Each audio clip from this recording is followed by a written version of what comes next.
La pedagogía es una de las señas más importantes de nuestra escuela.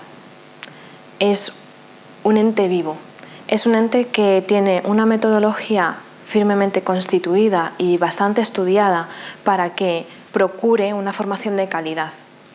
Y ha ido cambiando a lo largo del tiempo, tal y como se conoce ahora. Para entenderlo bien, deberíamos dividir la formación en los dos niveles principales que tenemos, aunque luego habrá un tercero y unas especializaciones. Pero lo que podemos decir es que en un primer nivel la pedagogía se trabaja de dos maneras. Una manera individual, de estudio personal, de indagación personal, en base a unas instrucciones que existen, y un trabajo grupal, que lo que pretende es constituir una comunidad de aprendizaje a un nivel más pequeño que permita al alumno o a la alumna ir avanzando dentro de su rango o desarrollo de aprendizaje. Es lo que comúnmente se consideraría como zona de desarrollo próximo. Para conseguir esto, el formador o la formadora en un principio lo que hace es exponer y mostrar las instrucciones que van a tener que aprender, indicar pautas de cómo aprenderlas de una manera individual y personal, trucos, consejos, cosas que sean facilitadoras, es decir, diferentes estrategias de aprendizaje que se puedan utilizar. Y posteriormente en el aula se hacen pequeños grupos que trabajan esa pedagogía de manera conjunta. Para crear estos grupos, el formador o la formadora tiene un papel relevante. Es una persona que acompaña a las personas en su aprendizaje y por tanto debe conocer en qué momento están o cómo se encuentran ese día o hasta dónde han podido estudiar o qué dificultades han tenido. De manera que a pesar de tener un guión claro de los objetivos pedagógicos que tendríamos en cada sesión, siempre prima el cómo el alumnado ha llegado a esa sesión. De esa manera, de una manera dialógica, de una manera conversacional, el formador gestiona esos grupos, los crea por ese nivel que antes mencionábamos, por un nivel de desarrollo próximo.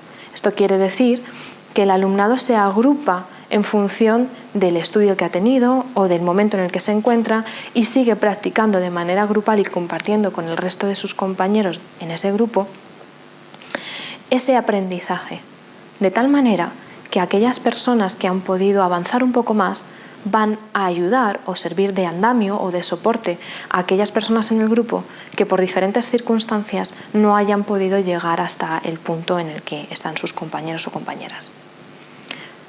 Al final, el objetivo de cualquier sesión de pedagogía dentro de la escuela es que el alumno o la alumna salga con algo más de lo que entraba en esa clase y por tanto tenga la sensación y la satisfacción de que está progresando dentro de su curso.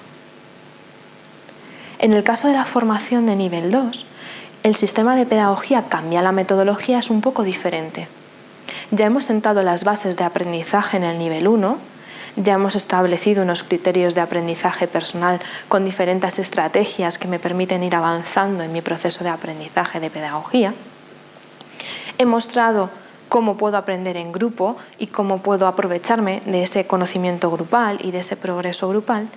Y en el segundo nivel introducimos lo que conoceríamos como inteligencia colectiva. El aprendizaje individual es un poco diferente al del nivel 1. Ya no existen unas instrucciones establecidas que yo me tengo que aprender, sino que lo que tengo son claves que la escuela me proporciona y claves que yo voy construyendo en base a mi estudio o análisis de cada postura.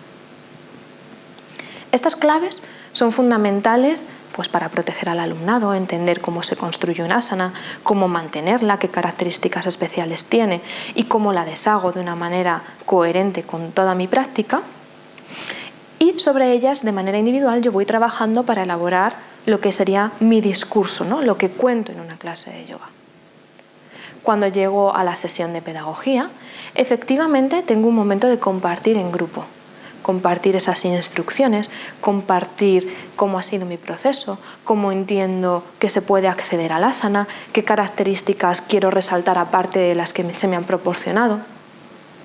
Y una vez tengo eso hecho, empiezo a compartir en colectivo.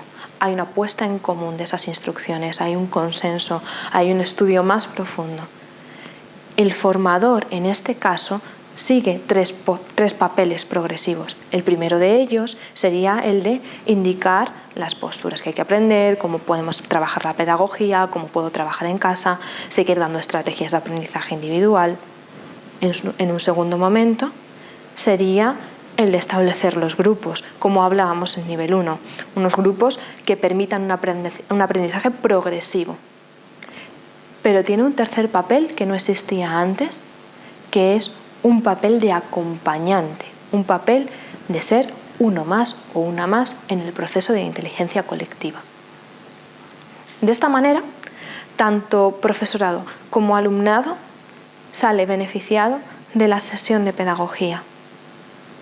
Sale beneficiado en tanto que el hecho de compartir, exponer, preguntar, consultar, cuestionar de una manera respetuosa, permite que tanto el profesor o la profesora como el alumnado escoja conocimientos de otras personas que de otra manera no hubiera tenido acceso a ellas. Esto hace que el aprendizaje que salga guarde la esencia de cada uno o cada una como individuo y a la vez tenga un componente de inteligencia colectiva o un componente de aprendizaje grupal que de otra manera no podría adquirir. Siempre teniendo en cuenta las líneas pedagógicas de la escuela, ¿no? Que abogan por un lenguaje muy cuidado, que abogan por un lenguaje directo, claro y conciso, y que abogan por unos principios de protección, autoconciencia, desarrollo y autoexploración de la persona que tenemos delante. Así que en ese sentido, la pedagogía de la Escuela Internacional de Yoga ha ido evolucionando a lo largo de los años y ha ido enriqueciéndose y ha ido introduciendo este tipo de procesos. Quizás se podría pensar que estos procesos difieren entre la modalidad presencial y la modalidad online, pero realmente no es así. En la modalidad online el proceso es muy similar. El proceso en nivel 1 tendrá su parte individual de trabajo, de estudio. También tiene encuentros individuales con un tutor o una tutora que le acompaña en ese momento de aprendizaje personal, ¿no? Con esas estrategias que mencionábamos. Tiene encuentros grupales con su grupo y el formador o la formadora de pedagogía de ese momento, en donde va a poder compartir, ¿no? Y va a poder desarrollar esa parte también de aprendizaje por desarrollo próximo, ¿no? por visualización de lo que están haciendo los otros y también por acompañamiento, bueno, y por la complejidad en sí mismo del proceso de enseñanza-aprendizaje, ¿no? Entre iguales. Y luego va a tener una parte también que conocemos como un módulo intensivo, en donde va a poder escoger hacer un retiro presencial en convivencia en un lugar, o va a poder escoger hacer la modalidad online, ¿no? Y en ese retiro o en ese METO que conocemos, módulo especial tutorizado online, va a tener también la posibilidad de hacer ese trabajo en pequeños grupos de una manera más explícita. Todo el trabajo que se produce en pedagogía, incluso los momentos de evaluación, se realizarán en esos pequeños grupos. En el caso de la modalidad online de nivel 2, va a suceder lo mismo, va a tener esos 3 puntos de aprendizaje, ¿no? Ese aprendizaje individual, como mencionábamos, el aprendizaje grupal y la inteligencia colectiva. En el caso de nivel 2, además, todo esto se ve muy reforzado en lo que llamamos los foros y en lo que llamamos las tutorías grupales con el tutor o la tutora, que son tutorías específicas en grupos pequeños de aprendizaje, de pedagogía, de elaboración de discurso e instrucciones, y luego los grupos grandes en donde pueden compartir esa inteligencia colectiva con un formador o formadora. En el retiro y el METO pasará exactamente lo mismo. Volverán a producirse estos 3 momentos de aprendizaje, haciendo especial hincapié al aprendizaje grupal y al aprendizaje colectivo. Un tema importante a día de hoy sería la cuestión de cómo ha cambiado la enseñanza de la pedagogía o las claves de la pedagogía a raíz de la digitalización de las clases de yoga por tema COVID o por tema confinamiento. Y es que es cierto que muchas veces la pedagogía verbal se ve muy acompañada de la pedagogía no verbal. Esta pedagogía no verbal serían pues, los modelajes que podemos realizar en clase o también podrían ser los ajustes manuales que se realizan en clase. Sí que es cierto que llevábamos bastante tiempo viendo que esto era algo que iba a cambiar, ya no solamente por la pandemia que tenemos actualmente, COVID-19, sino también por el movimiento Me Too, que apareció hace tiempo, cogió fuerza y llevó a las escuelas de yoga a cuestionarse hasta qué punto un ajuste manual era adecuado o no dentro de un aula. Hay mucha literatura en relación a este tema y en relación a la solicitud de permisos para que las personas puedan ajustar manualmente a otras, para cómo debería desarrollarse una clase de yoga, para cómo dejar este ajuste manual en último lugar y recurrir a otros recursos más comunes como son indicaciones verbales, modelaje, indicaciones específicas para acompañar al alumno o a la alumna. Pero lo que sí que es cierto es que actualmente en la sociedad que vivimos un ajuste manual en un aula de yoga no es posible. No es posible por las medidas de seguridad y el distanciamiento social. Y en ocasiones no es posible porque el propio alumno o la propia alumna puede negarse a él. Imaginemos que no está la pandemia. Podría darse el caso. Esto ha influido de manera directa en el aprendizaje de la pedagogía y en el aprendizaje para constituirte como profesor o profesora de yoga.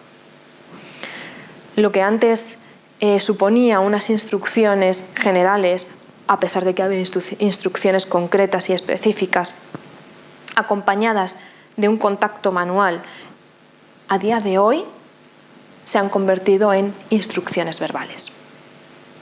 Más aún si ponemos una pantalla por medio, más aún si estamos hablando de clases online. ¿Cómo garantizamos que nuestros alumnos y alumnas van a tener una práctica adecuada y una práctica segura si no podemos estar en su casa con ellos? Bueno, realmente estamos en su casa con ellos, realmente vamos a garantizarlo. Lo único que los medios han cambiado.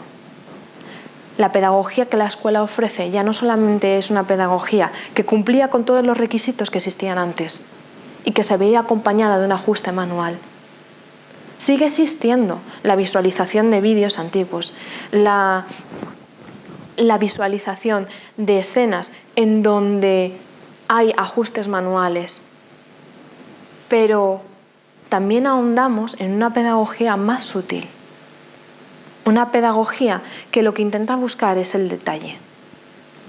Una pedagogía que va a dar igual que no te toque, porque voy a estar ahí contigo. Y afortunadamente la escuela era pionera en hacer esto, porque tenía su formación online mucho antes de que todo esto sucediera. Esto nos ha servido para seguir profundizando en este proceso, para refinar aún más ese lenguaje, para generar espacios de inteligencia colectiva dentro de la clase de yoga, no solamente de la formación, para generar espacios de conocimiento de cómo los otros y cómo yo misma me escucho en mi práctica de yoga. Y para, conociendo eso, intervenir de manera pedagógica y de manera verbal en la práctica del otro. En ese sentido, nuestras clases diarias o la grabación incluso de nuestras clases o nuestra formación online garantiza que cualquier persona que esté al otro lado de la pantalla va a poder tener una práctica segura, coherente y ajustada. Y quizá ese es el camino que debería seguir la pedagogía, el camino de seguir escuchando al otro para comprender ¿cuál es mi instrucción? Ese es el aprendizaje que se produce.